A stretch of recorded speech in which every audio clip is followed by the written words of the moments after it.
요호수아 이야기 13번째 시간입니다. 소리에 숨겨진 비밀이라는 주제로 말씀을 나누겠습니다.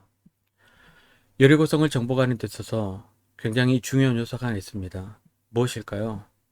바로 소리입니다. 거기에는 두 개의 소리가 있습니다. 하나는 침묵의 소리이고 다른 하나는 외침의 소리입니다. 하나님께서는 왜 이토록 기이한 방법으로 명령하셨을까요?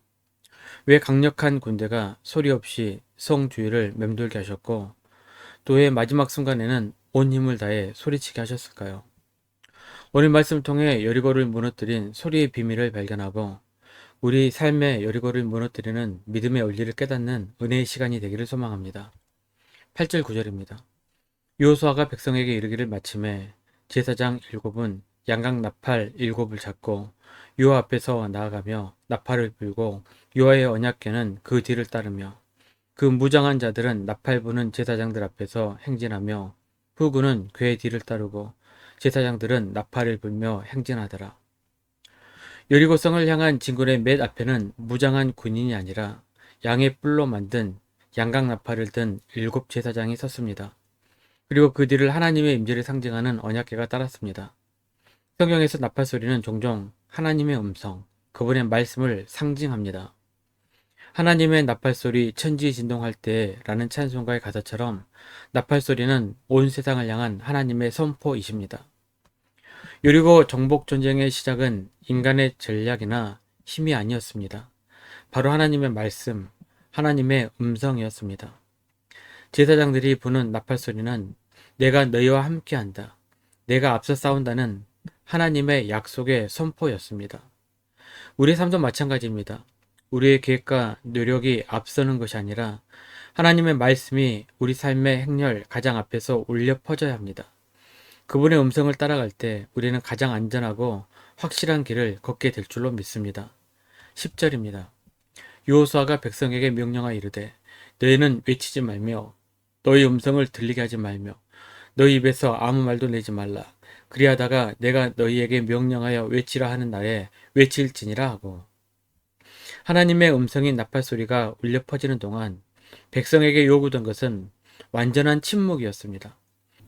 수백만 명의 백성이 거대한 성주를 돌면서 단 한마디도 하지 않는 모습을 상상해 보시길 바랍니다. 얼마나 숨막히는 긴장감이었을까요? 이 침묵은 단순한 조용함이 아니라 말 없는 순종이었습니다. 어떻게 이들은 불평 한마디 없이 이해할 수 없는 이 명령에 순종할 수 있었을까요? 저는 두 가지 원인을 이유를 살펴봅니다. 첫 번째는 훈련된 순종입니다. 어떻게 단 한마디도 없이 순종할 수 있었을까요? 이것 하루아침에 이루어질 수가 없습니다. 이스라엘 민족은 40년 동안 훈련을 받았습니다. 육신은 광야에서 마음은 하나님의 말씀에 길들여졌습니다. 훈련되지 않는 사람은 말이 많습니다. 불평과 원망이 가득합니다. 하지만 훈련받는 세대는 이해가 되지 않아도 내 이성을 넘어서도 그냥 순종합니다. 이것이 침묵의 힘이요 말 없는 순종의 비밀입니다. 두 번째는 겸손한 순종입니다. 또 하나 겸손이 필요하기 때문입니다. 자신을 똑똑하다고 생각하는 사람은 말이 많고 매사에 해석을 하려고 듭니다. 하지만 40년의 광야 훈련 이후 이스라엘은 깨닫게 됩니다. 하나님의 말씀만이 최선임을, 하나님이 지혜의 근본임을 알았습니다. 그 앞에서 오직 침묵하며 듣고자 하는 겸손한 마음으로 나아갑니다. 몸은 순종으로, 마음은 겸손으로 하나님 말씀에 반응하게 됩니다. 백성들은 엿새 동안 매일 한 바퀴씩 그리고 일곱째 날에는 7바퀴를 돌았습니다.